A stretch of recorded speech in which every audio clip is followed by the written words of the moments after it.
오늘 우리에게 주시는 하나님의 말씀은 마태복음 10장 1절에서 15절까지의 말씀입니다. 마태복음 10장 1절에서 15절까지의 말씀을 함께 합독하겠습니다. 시작. 예수께서 그의 12제자를 부르사 더러운 귀신을 쫓아내며 모든 병과 모든 약한 것을 고치는 권능을 주시니라. 12사도의 이름은 이러하니 베드로라 하는 시몬을 비롯하여 그의 형제 안드레와 세베대의 아들 야고보와 그의 형제 요한, 빌립과 바돌로메, 도마와 세리 마테, 알페의 아들 야고보와 다데오, 가나나인 시몬 및 가롯 유다 곧 예수를 반자라.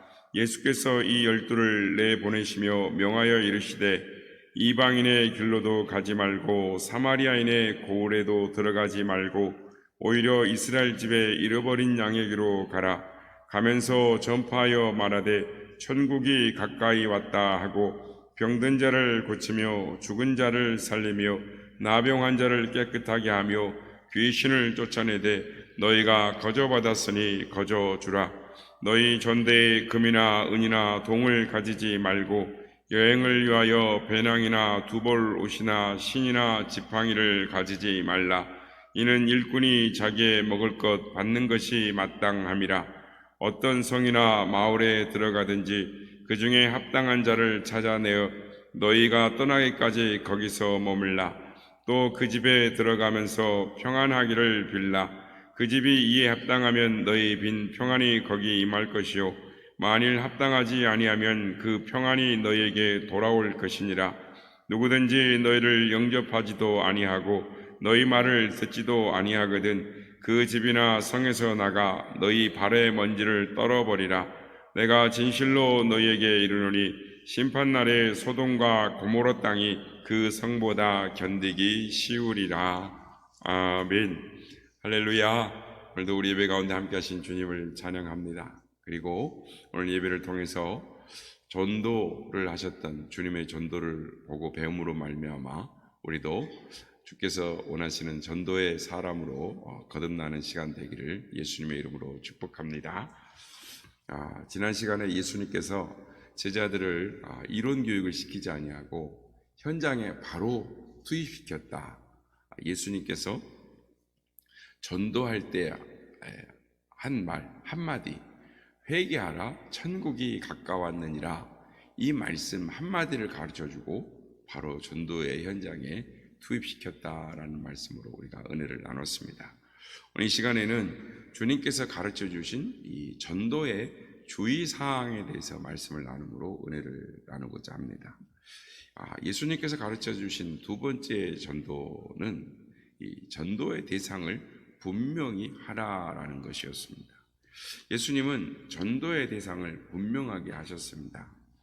5절 말씀에서 6절 말씀을 보면 이방인의 길이나 사마리아인의 고을로도 들어가지 말라라고 하십니다. 그리고 이스라엘의 동족에게 복음을 전하라라고 말씀하십니다. 사실 예수님의 이 복음 전도의 대상은 전 인류입니다. 그러나 한꺼번에 전 인류에게 복음을 전할 수가 없습니다. 그래서 순서를 정했습니다. 먼저 동족입니다. 그리고 이방인이나 사마리아는 그 다음인 것입니다. 사도행전 1장 8절 말씀입니다. 오직 성령이 너희에게 임하시면 너희가 권능을 받고 예루살렘과 온 유대와 사마리아와 땅끝까지 이르러 내 증인이 되리라 하시니라. 예수님의 이 말씀을 보면 이 전도의 지리적 순서가 나옵니다. 먼저 예루살렘, 그 다음은 유대, 그 다음은 사마리아, 그 다음은 전 세계 순인 것입니다. 예수님은 제자들에게 어디로 갈지를 정해 주셨습니다. 이 전도를 막상 하려고 해도 이 전도 대상자를 찾기가 어렵습니다. 이 주변에 사람은 많은데 막상 교회 가자라고 할 사람을 찾다 보면 이 전도를 할 만한 사람이 없습니다.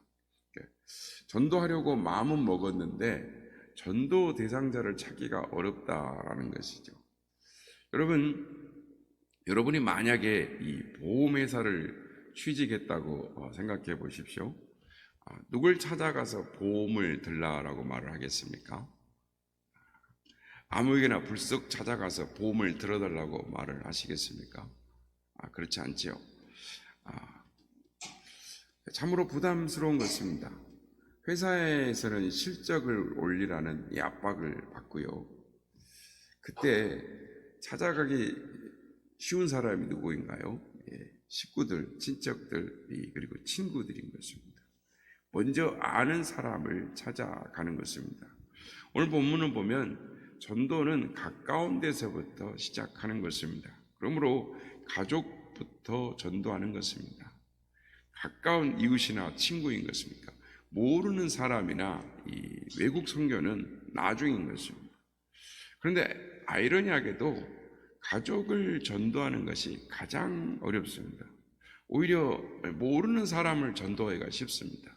이게 전도의 역설인 것입니다. 왜 그렇습니까? 이 가까운 가족이나 이웃은 내 생활을 너무나 잘 알기 때문입니다. 예수님을 바로 믿지 못하는 이중적인 삶의 태도를 너무나 잘 알기 때문에 이 치명적인 약점이 되는 것입니다. 그래서 진실하게 믿는 이 모습으로 감동을 시켜야 이 가족을 전도하기가 쉬운 것입니다. 그러므로 이 가족 전도가 잘 되지 않으면 내가 그런 삶을 살지 못한 부분이 있구나라는 부분을 생각해야 됩니다. 아무튼 가족을 전도하는 것은 가장 중요한 일입니다. 미뤄둘 수 없는 시급한 일입니다. 그러므로 가족을 전도하기 위해서는 기도가 필요한 것입니다. 가장 아무리 강팍한 마음이라 할지라도 눈물의 기도, 매달려 하나님 앞에 기도할 때 하나님이 그 마음을 움직여 주시는 것입니다. 아직까지 전도를 하지 못했다면 내가 아직 믿음의 본을 보이지 못한 삶을 살았구나라고 생각하셔서 삶으로 보여주시는 여러분 되시길 바랍니다. 전도에는 희생이 필요한 것입니다. 아브라함이 하나님의 말씀을 따라 고향을 떠날 때 조카 롯을 데리고 떠났습니다. 아브라함에게 있어서 조카 롯은 전도 대상자였습니다. 아브라함은 롯을 위해서 많은 것을 양보해야만 했습니다. 아브라함은 롯 때문에 전쟁을 해야 했고 또 롯을 위해서 기름진 땅을 양보해야 했습니다. 뿐만 아니라 소돔에서 롯을 구하기 위해서 끈질기게 중보 기도를 해야만 했습니다. 여러분, 가족 전도하기가 어렵습니다. 그러나 가족 전도는 꼭 해야 하는 것입니다. 그래야 우리의 전도가 뻗어나갈 수가 있습니다. 전도는 전도 대상자를 정하고 하는 것입니다. 그래야 전도의 에너지를 집중할 수가 있습니다. 그리고 전략적으로 할 수가 있는 것입니다. 그리고 전도를 실천할 수가 있습니다. 마지막으로 예수님께서 제자들에게 가르쳐 주신 것은 전도에 필요한 모든 물량은 하나님께 의지하는 것입니다. 전도에 필요한 물량, 재정은 하나님께서 채워주실 것을 믿고 믿음으로 전도하는 것입니다. 오늘 보면 9절에서 10절을 보면 예수님은 제자들에게 전대에 돈을 놓고 다니지 말라라고 하십니다. 전도 여행을 해야 되는데 여벌 옷과 신을 챙기지 말라라고 하십니다. 심지어 지팡이도 허락되지 않습니다. 이것은 전도하는 현지에서 생필품을 해결하라라는 것입니다. 누가 제자들에게 먹을 것과 입을 것을 챙겨주겠습니까? 전도 받은 사람들입니다. 만약 전도하지 못하면 제자들은 밥도 얻어먹지 못합니다. 그러니까 밥이라도 먹으려면 열심히 전도해야 합니다.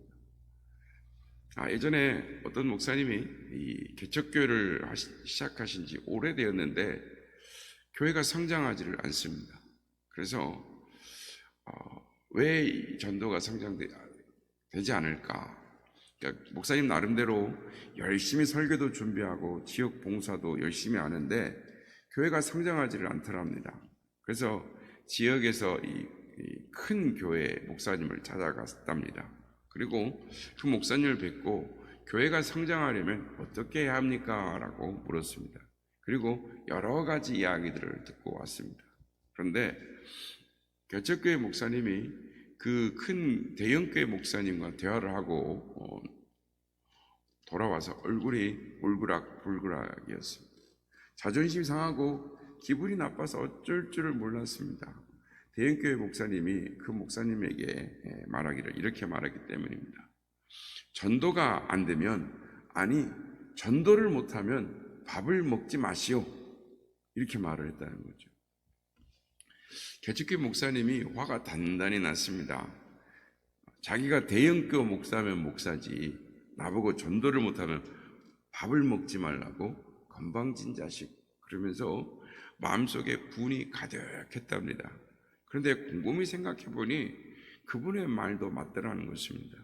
그 대형교회 목사님이 말하기를 한 주에 한 명씩만 전도하면 1년에 50명인데 그러면 교회가 부흥하지 않을 리 만무했습니다. 그리고 목사가 전도하면 성도들이 전도하지 않겠느냐라고 말을 했다라는 것입니다. 그래서 가만히 생각해 보니 그 말이 맞더라는 것입니다. 그래서 이 목사님이 전도가 안 되면 밥 안 먹을 각오를 하고 열심히 전도를 했다는 것입니다. 그리고 몇 년 후에 교회가 부흥하고 나서 그 대형교회 목사님을 찾아가서 고맙다라는 인사를 했다는 것입니다. 이 말씀을 준비하면서 이 이야기가 들었던 그 목사님한테 들었던 이야기가 생각이 났습니다. 얼마나 마음에 도전이 되고 또 감동이 되고 또 마음에 찔림이 되었는지 모릅니다. 그렇습니다. 전도는, 즉 전도가 안 되면 밥 안 먹을 각오로 해야 하는 것입니다. 아니, 전도하는 사람은 입을 것 먹을 것을 걱정해서는 안 됩니다.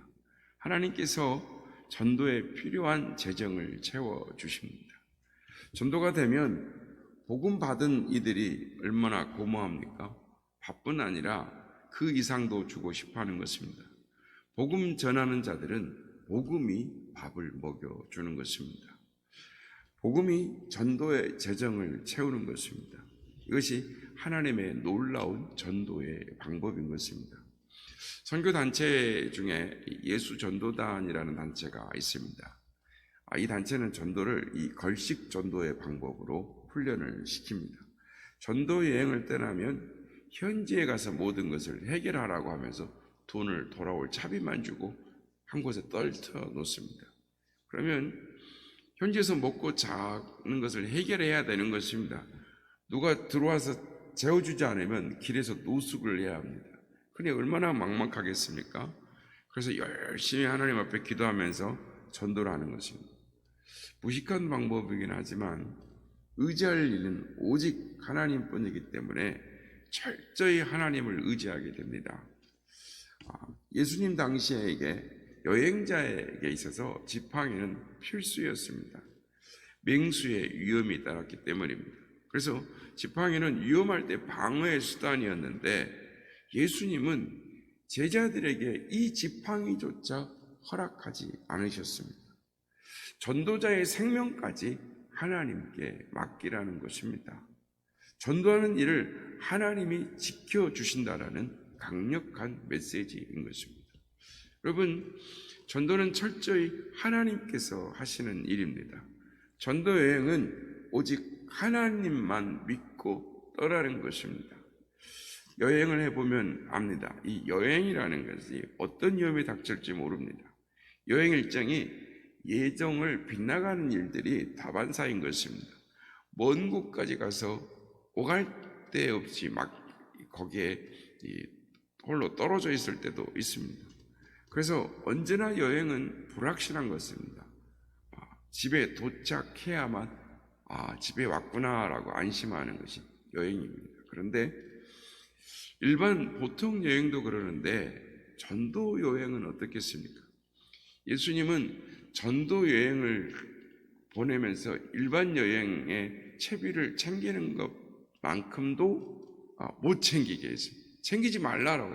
그래야 살아계신 하나님을 체험하게 될 수 있다라는 것입니다. 그렇습니다. 하나님을 의지해야 전도할 수 있습니다. 전도는 내 힘으로 하는 것이 아닙니다. 부족한 자원을 가지고 하나님의 기적 속에 놀라운 열매를 맺는 것입니다.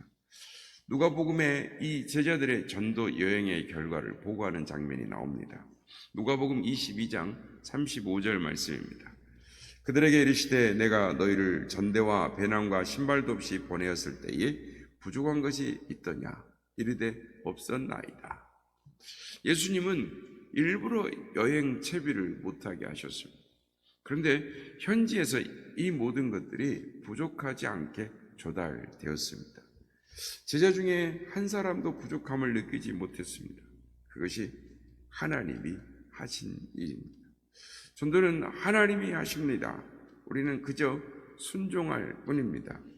전도에는 하나님의 놀라운 역사가 있습니다. 은혜가 있습니다. 여러분, 전도할 수 있으시길 바랍니다. 하나님이 먹을 것과 입을 것을 해결해 주십니다. 전도하면 오히려 필요한 것들이 풍성해집니다. 우리는 그러한 간증을 많이 듣습니다. 하나님은 전도인을 결코 가만두지 않으시기 때문입니다. 전도는 주님의 명령입니다. 전도는 가장 우선적으로 해야 할 일입니다. 내 가까운 주변 사람부터 하는 것입니다. 한마디씩 외치면 됩니다. 나와 교회 같이 갑시다. 성도 여러분, 교회 갑시다. 이 한마디로 전도를 시작하시는 우리 모두가 다 되시기를 예수님의 이름으로 축복합니다.